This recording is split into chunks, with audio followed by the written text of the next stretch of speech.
So I have just a couple things to go through, and then obviously I'll open up for questions. But this is an exciting week for us. It's our team commitment week before we head into spring ball next week. It's an exciting week for me personally. This Saturday they have committed students day. My son Bryant coming to Nebraska in the fall, so the sacrifice he's made and live apart from us for a year. Really excited to get him back and bring all the other prospective Huskers as they come. Excited for that, just like a family. Obviously, last week, really sad to see Trev and Angie go. More than just a great boss, I consider Trev a friend. He'll be a friend of mine forever. Angie, the way she reached out to Julie and has taken care of my family, I just think they're just class people. And I wish them the best. This business is hard. People move from job to job.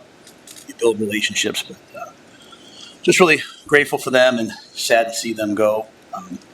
In the aftermath of that, just been overwhelmed by the amount of people who have really stepped up. Chris Kaborik serving in the interim president role, immediately just connecting with me and I'm sure with many other of the coaches. And I've only got to know Chris for a short amount of time. But just been really surprised, not surprised, but pleased with just his level of professionalism and how quickly he's responded to me. Grateful for Governor Pillen, his leadership at a time like this, reaching out. It's obviously difficult when you come here and the president leaves and the football coach leaves, but knowing at the top of the state, nothing political, just at the end of the day, we have a Husker. That's meant a lot to me personally, and really excited for Dennis LeBlanc. Dennis is what's great about college athletics. He cares about the student.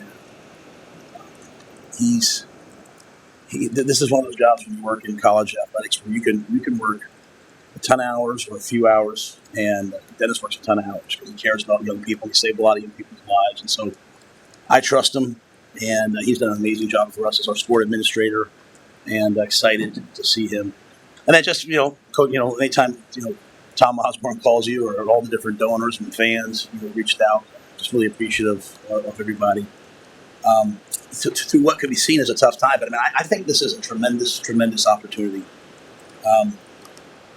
Everyone's going to wonder why Trev left, and that's his story to tell.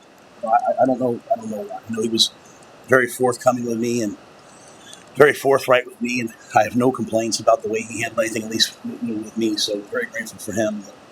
This is an opportunity for us to look at everything within our athletic department, everything within maybe even our university, and how can we be better? Because this is an amazing place, and I started off by talking about my son being here. I would not send my son here if I didn't think it was an amazing place.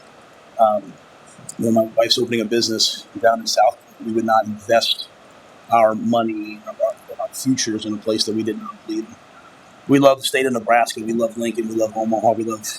We love everyone, everywhere that we've been, and everyone that we've met. And I just think sometimes we forget some of those things.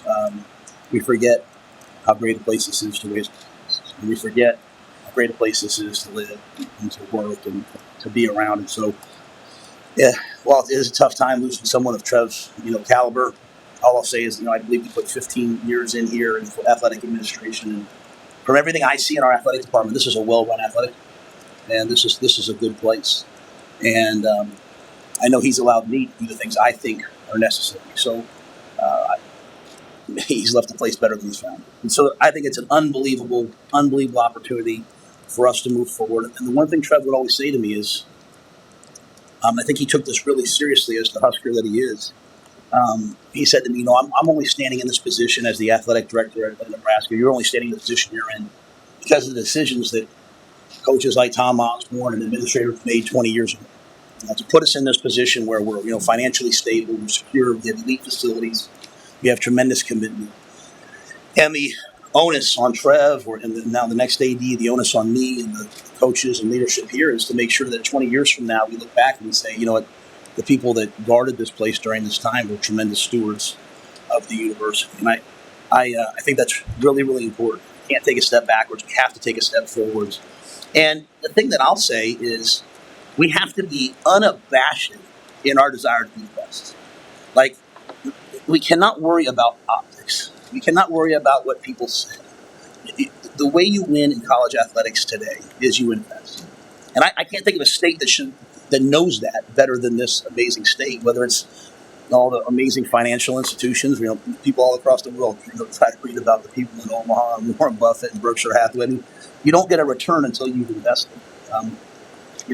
All the agriculture across our state, you don't get a harvest unless you've invested, unless you've sowed seed and watered it. And so, whether it's salaries, whether it's facilities, whether it's upgrades, whatever it is, we need to return to the days where everybody across the country is coming to the University of Nebraska to see how things are moving.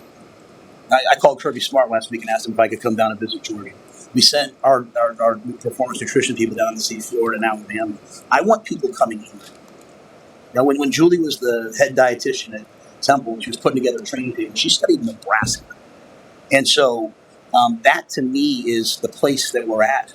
And, I usually don't read a lot, but I've been reading, kind of hearing what people are saying. And we don't have major problems. We have an unbelievable athletic department. We have an unbelievable opportunity. But we must have vision for the future for 20 years from now. And that's what Trev had. Make no mistake. Trev spent the last year trying to tell everybody, hey, guys, revenue sharing is coming. Like, we have to have a plan for revenue sharing. And $20 million is probably going to be going to the athletes at some point here. I don't know if anyone really listened. I don't know if I really listened. All of a sudden, now those lawsuits are starting to come to fruition, and it's like, oh, what, Trev was right.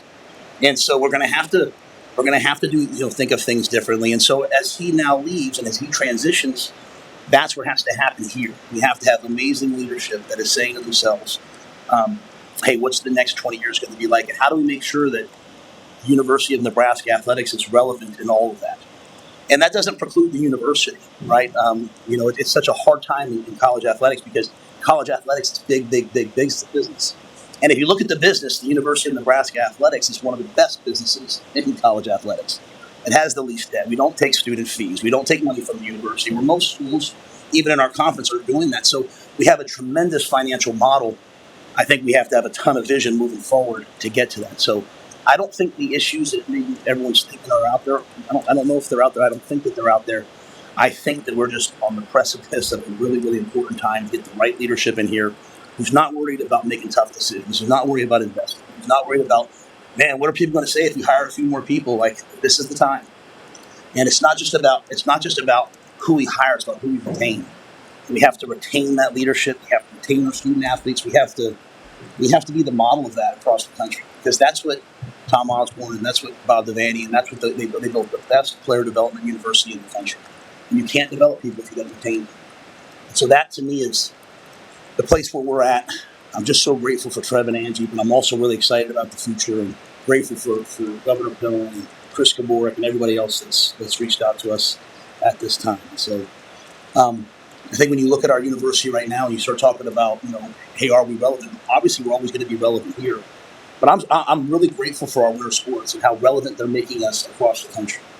Because when I fly to Miami to recruit, everyone's not only just talking about Nebraska, they're talking about Alabama and Georgia and Texas A&M and Texas and Miami. And so when you have your men's team doing what they did, when you have your women's team doing what they're doing, when you have a wrestling team doing what they're doing, it makes us relevant and it makes us part of the conversation. And on a personal note, the relationship I have with Mark Manning, the trust to work together with Nash Hutmacher has been unbelievable. As a proud girl dad, of two daughters, 11 and 8, how many games we've been able to go watch, and I'm out there in the driveway, and I'm throwing him the ball, and I'm saying, like, Jazz Shelley is the owner shoots.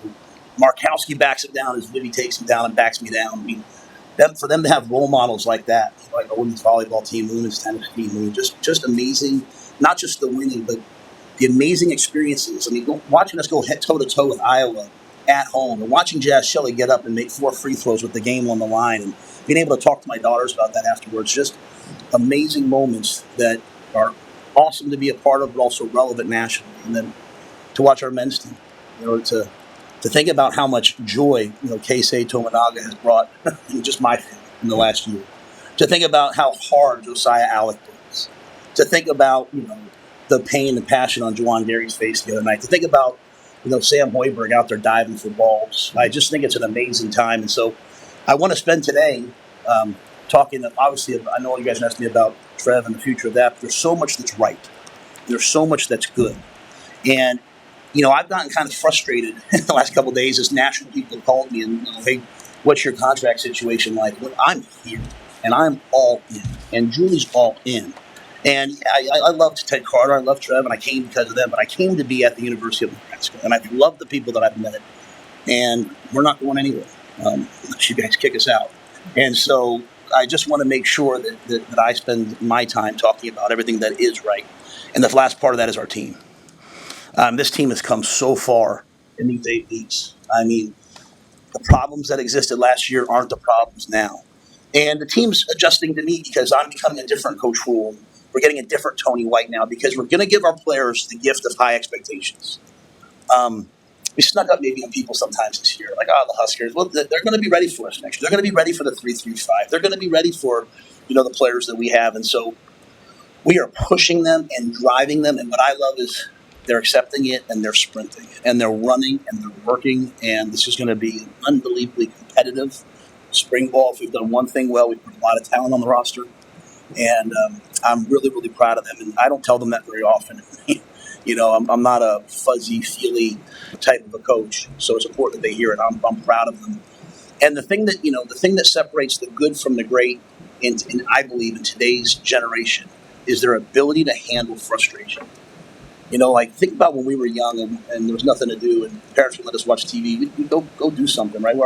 Our kids, they're on an iPad nowadays. They're on their phone. They're doing something. And there's just not a lot of frustration in their everyday lives. And so can we handle frustration? Can we handle it when our coach is really getting on our nerves? Can we handle it when the stakes are high? Can we handle it when we have to do something we really don't want to do? The team keeps answering that, yes, yes, yes. So we're going to push them like crazy in a spring ball and see where we end up. And that was long. Forgive me. But hopefully there's something good there.